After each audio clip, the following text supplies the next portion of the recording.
Gintautas Lukošaitis dar neplačiai žinomas naujas politikos veidas. Reta asmenybė, nes pragyvenęs virš 20 metų Vilniuje grįžo į Šiaulius. Nes su viena žmona augina 4 dukras, nes jos smalsumas nuvedė net į pavojingiausius Afrikos kampelius. Netikėtiems ir ryžto reikalaujantiems sprendimams Gintautui niekada nestigo drąsos, kaip ir politikui reikalingų savybių. Drąsa, sąžiningumas. Ir to pradžiai, čia yra tokie pamatiniai dalykai. Be abejo, kaip sakyti, reikalingi mokėti žmogui, kaip sakyti, mokėti, kaip sakyti, kūrybingų būti. Arba politikui, kas būtina politikui iš tikrųjų, galiu atsakyti šitą klausimą. Politikas neturi visko žinoti.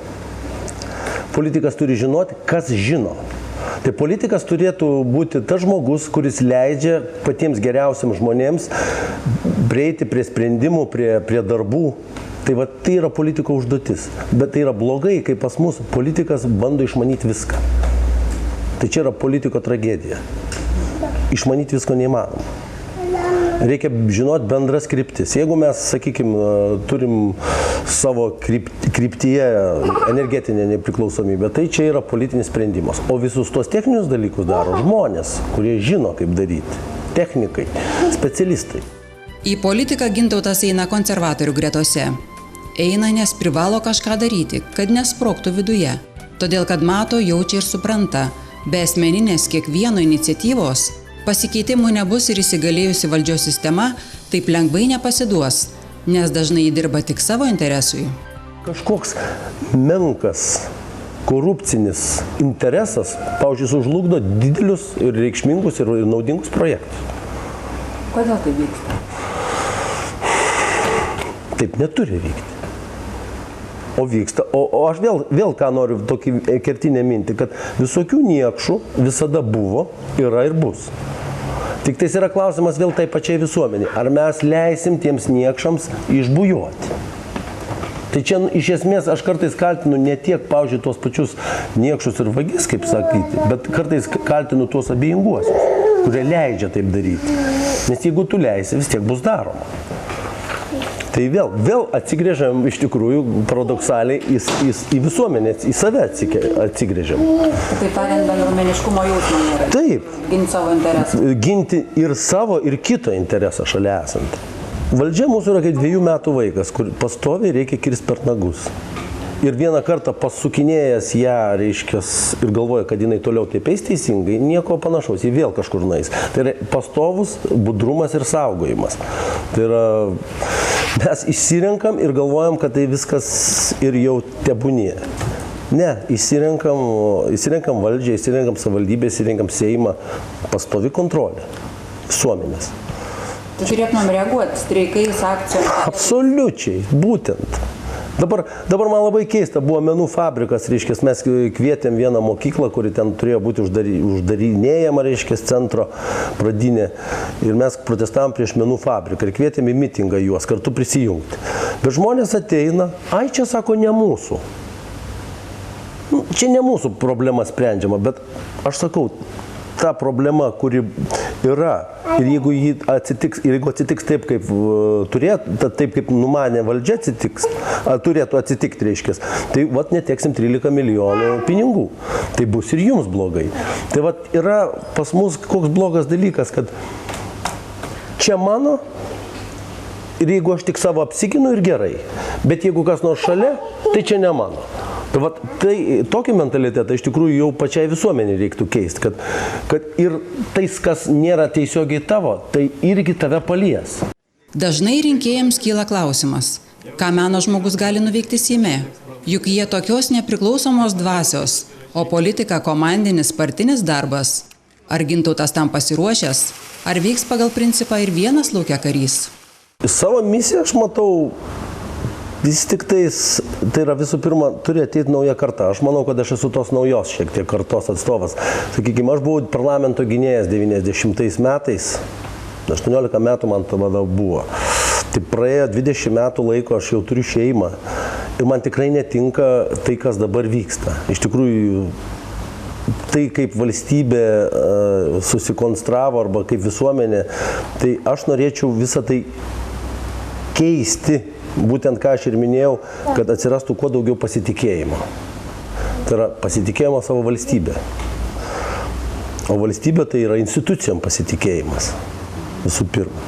Gintautą palaikau, nes matau, kad tai yra žmogus Šiaulių skyriuje, žmogus su gyvenimo patirtim, žmogus gavęs guzų, gavęs patirties ir žmogus norintis. Šiuo atveju tas noras reikia išnaudoti, tą norą, būtų kvaila neišnaudoti. Kiti žmonės jau yra apsipratę ir tas noras yra nublėsęs. Nu, kaip, pavyzdžiui, gerai žaidžiantis žaidėjas, jis jau nebesidrasko, o naujas atėjęs jisai stengiasi. Tai va čia būtų tas atvejis. Ir manyčiau, tiek Šiauliam, tiek visai Lietuvai būtų naudingas atvejis. Gintauto kelias į politiką vingiavo aplinkeliais, pilietinėmis akcijomis, viešais protestais, pasitelkus meno jėgą ir įtaigą. Kur lietuviui brangi data ir vieta, ten ir Gintautas. Tremtis, partizaninės kovos ar disidentinė veikla. Viskas jam artima, nes primena, kokią kainą sudėta, kad Lietuva galėtų vadintis suverenia valstybė. Tai kai manęs klausia arba sakykime, mane gyrė tuo, kad aš esu patriotas. Aš manau, tai čia visiškai yra labai blogai, kai visuomenė yra giriama, kad žmogus nevagis ir yra patriotas. Tai čia jau yra labai blogai, nes tokiu būti yra absoliuti norma, kaip dantis valytis. Tai pasirodo kažkas labai blogai, jeigu aš tampu kažkoks pavyzdys, patriotą ar kažkas tai panašaus. Tai yra nonsensas. Tai yra normali žmogaus pusė. Surengti viešą akciją Valdovų rūmų tema ryžtųsi ne kiekvienas, o Gintautas surengė. Taip išreiškė savo poziciją. Istoriniu ir architektūriniu aspektu ši statyba yra falsifikatas, lydimas nepamatuoto ir absurdiško pinigų švaistimo. Todėl ir stovi dabar Kurtuvėnuose antri Valdovų rūmai kaip gyvas priekaištas ir priminimas. Nekontroliuojama valdžia ne visada vadovaujasi protingumo kriterijais.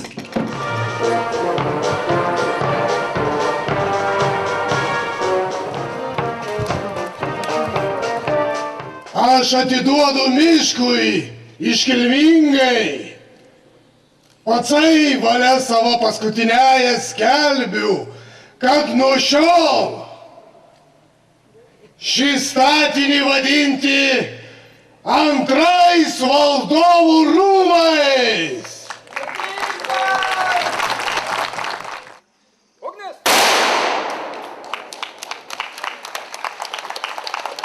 Na ir nuo pat pradžių šitos rūmus apipynė įvairios nesantaikos. Prisiminkime, pirmą iškilo diskusija, būti ar nebūti šitam kūdikiui. Vieni sakė, kad reikia statyti istorinę tiesą ir rūmai turi būti tokie, kokie buvę. Kiti sakė, kad tų rūmų negali būti, iš principų negali būti, nes tam nėra pakankamai mokslinių duomenų. Ir tas naujadaras bus tik 20 amžiaus architektų kūrinys, imituojantis istorinį statinį. Treti sakė, kad rūmai turi būti, tačiau jie turi turėti modernį, šiuolaikinę formą, tai yra neapsimesti tuo, ko nėra. Na, galų gale tašką tame padėjo valdžios sprendimas, rūmai turi būti. Negana to, nesantaika čia nesibaigė. Prasidėjo diskusijos, kas turi būti įrengta šitose rūmuose. Vieni sako, čia turi būti muziejus, kiti sako, tradicinių muziejų mes jau turime pakankamai. Na ir tų skandalų dar būtų galima vardinti. Daugelį metų stebėjęs mūsų šalies gyvenimą, mūsų pašnekovas įsitikino, atėjo laikas veikti. Praėjo 20 metų nepriklausomybės ir tam tikros vertybės pasitvirtino arba nepasitvirtino. Tai iš tikrųjų nepasitvirtino perdėtas individualizmas. Tarsi nuo tarybinių laikų buvo nuo to primiktinio kolektyvizmo bėgama į kitą kraštutinumą, individualizmą. Ir iš tikrųjų tai nebepasitvirtina, tai yra mes kaip bendruomenė išnykom ir mes susilpom. Tai aš galvoju, kad mes turim vėl atsigręžti į bendrumą, į bendruomenę, į buvimą ir viens kito saugojimą. Ir čia yra ir plačiaja prasme, ir siauraja prasme. Tai, o būtent tos vertybės man ir yra svarbios, nes kiekviena nacija ar tauta ar bendruomenė negali būti sukurta be pasitikėjimo. Tai yra, kaip galima ką nors sukurti, jeigu prieš sukuriant mes galvojam, kad kaip viens kitą apgauti. Na tai neįmanoma iš viso tokių dalykų. ant tokių pamatų ką nors pastatyti.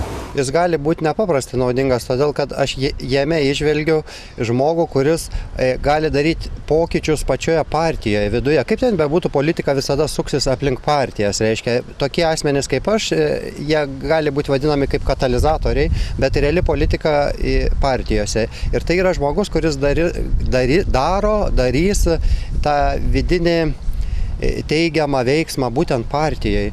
Toks ir yra tikslas. Reiškia, man nebūtų svarbu, ar jis vienoj partijai būtų ar kitoj. Man svarbu būtų, kad jis laikytųsi ideologijos, laikytų minties, nes mes turim atstovaujamąją demokratiją. Ir jeigu partija iš tikrųjų nesilaiko savo principų, savo vertybių, tai žmogui be galo sunku pasirinkti. Jisai renkasi krikščionį demokratą, o pasirodo, kad jisai elgiasi kaip liberalas arba atvirkščiai. Tai va čia yra tas žmogus, kuris tinkamai atstovautų partiją. Esu įsitikinęs, visiškai įsitikinęs. Su tokiu žmogum būtų galima dirbti. Aš jam, jis Seime, darykim prielaidą aš čia ir sprendimo projektai būtų realiai įgyvendinami. Ir tai būtų žmogus, kuriam būtų ne vis vien. Ir iš tikrųjų tai būtų. Politikas teigia, kad dabar Lietuvoje labiausia trūksta teisingumo. Elementaraus, visiems taikomo vienodų principų. Todėl ir jo rinkiminė kampanija vadinasi skambiai – tiesa kaip oras. Deja, kaip bebūtų keista, valstybė be teisingumo, kaip sakoma, yra plėšikų gauja. Tai iš tikrųjų deficitas teisingumo yra akivaizdus. Čia, kaip bevertinam kokias nors istorijas ar Kedžio ar kitas, visi matom, jaučiam, suprantam, kad yra didžiulis deficitas teisingumo arba teisingumas yra valdomas arba vieniems galioja įstatymai, kitiems negalioja įstatymai arba tai yra taikomi dvigubi standartai. Ir sakykime, netgi fiziologiškai, kai mes patirime kokią nors neteisingumą savo atžvilgių, netgi fiziologiškai žmogui trūksta oro. Sakom, dusina mus. Tai savotiškai mano šūkis ir yra, kad teisingumo nebuvimas yra kūrybiškumui didžiulis, kaip sakyti, kūrybiškumas užspaudžiamas be teisingumo. Nes bet kokia visuomenė, ypatingai ar nuo gentinės visuomenės, visų pirma prasideda nuo vadų ir teismų ir teisingumo. Jeigu kokioje bendruomenėje pradeda trūkti teisingumo, tokia bendruomenė pradeda nykti. Neramus, maištingas ir pažinimo ieškantis Gintauto būdas nuvedė jį netgi iki Afrikos. Genčių karai, tautos genocidas, badas ir iš to kylančios pasekmės pagimdė aibę klausimų, į kuriuos atsakymai ateina labai sunkiai. Tačiau viena gera. Lygindamas pamatai, kad savo šalyje gyvename ne taip jau blogai ir visgi dėsningi klausimai išlieka. Ir kai aš grįžau ypatingai iš Afrikos, tai man buvo toks pirmas, galbūt tokia mintis, kad kodėl mes turėdami tokias puikias sąlygas, tokius darbščius žmonės, vis tik taip, sakykime, veliamės. Nes mes visas sąlygas turim gražiai ir gerai gyventi, ta prasme. Tai va, čia man buvo toks, kad, aišku, Afrikos mentalitetas yra visai kitas ir žmonės ten yra visai kiti ir lyginti neįmanoma iš tikrųjų. Gintauto nuomonė atėjo laikas visiems dalyvauti valstybės valdyme, paprastuoju būdu, renkant savo valdžią. O į klausimą, kaip atsirinkti už ką balsuoti, atsakė taip. Aš manau, kad dabar iš tikrųjų yra partijų tikrai tokia saulėlydis tam tikras. Iš tikrųjų dabar reikėtų žmonėm atsirinkti žmonės. Nes bet kokioj partijoje, sakykime, yra žmonių. Yra žmonių. Ir galbūt, kaip sakyti, aš esu konservatorius, aš agituočiau už konservatorius, bet jeigu žmonės negali ar nenori, ar kokiu tai turi tokių